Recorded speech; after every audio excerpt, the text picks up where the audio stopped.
मी दिनेश आणि आपण पाहताय सीएम न्यूज। प्रभू रामाच्या खानपानावरील वक्तव्याने वाद निर्माण झाल्यावर जितेंद्र आव्हाड यांनी स्पष्टीकरण दिले आहे। जे मी बोललो ते ओघात बोललो, हा वाद मला वाढवायचा नाही। श्रीराम मांसाहार करायचे हे मी ओघात बोललो असं जितेंद्र आव्हाड म्हणाले। YSRTP प्रमुख आणि आंध्र प्रदेशच्या मुख्यमंत्र्यांची बहीण YS शर्मिला यांनी आज काँग्रेसमध्ये प्रवेश केला। हा प्रवेश दिल्लीत पक्षाध्यक्ष मल्लिकार्जुन खरगे आणि राहुल गांधी यांच्या उपस्थितीत पार पडला। महाविकास आघाडीच्या 3 नेत्यांनी जितेंद्र आव्हाडांविषयी बोलणं टाळलं आहे। सुप्रिया सुळे, संजय राऊत आणि अनिल देशमुख यांना यासंबंधी विचारले असता त्यांनी विषय टाळला। जितेंद्र आव्हाड यांच्या विरोधात भाजप आक्रमक झालं आहे। मुंबई, पुण्यात कार्यकर्त्यांनी आंदोलन सुरू केलं। सिल्लोडमध्ये गौतमी पाटीलच्या कार्यक्रमात पोलिसांनी लाठीचार्ज केला आहे।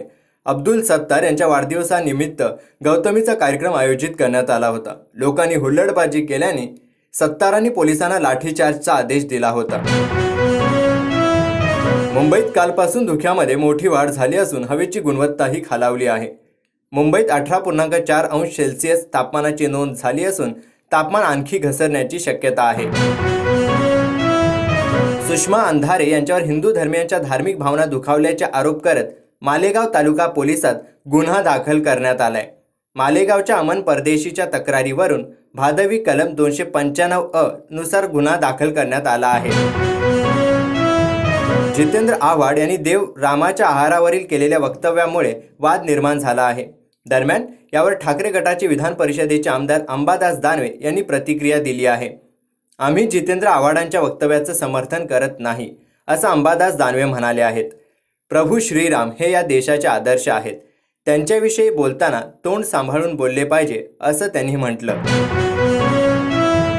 एम्स दिल्लीच्या टीचिंग ब्लॉकमध्ये आज आग लागली होती, त्यामुळे फर्निचर आणि कार्यालयातील काही वस्तूंचे नुकसान झाले आहे, मात्र कोणतीही जीवितहानी झाली नाही।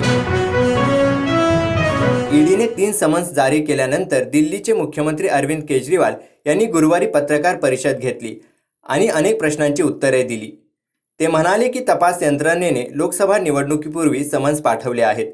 याचा अर्थ स्पष्ट असा आहे की त्यांना निवडणुकीपूर्वी मला अटक करायची आहे, जेणेकरून मी प्रचार करू शकत नाही। आज भाजप नेत्यांना आपल्या पक्षात समाविष्ट करण्यासाठी ईडी आणि सीबीआयचा वापर करत आहे। या बुलेटिन मध्ये इतकंच, परंतु आणखी अपडेटसाठी पाहत राहा सीएम न्यूज।